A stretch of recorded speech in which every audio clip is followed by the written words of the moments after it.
হজরত উবাইদা ইবনুস সমিত রাদিয়াল্লাহু আনহু থেকে বর্ণিত।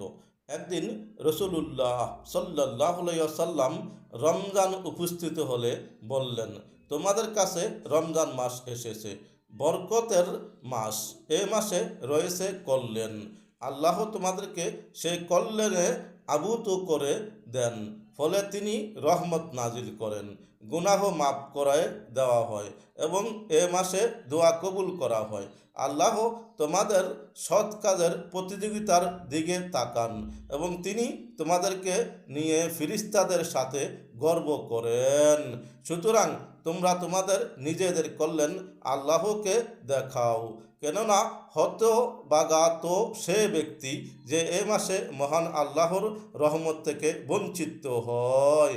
হাদিস মুসান্নাদুস সামিইন লিত তাবরানি, হাদিস তং 2238।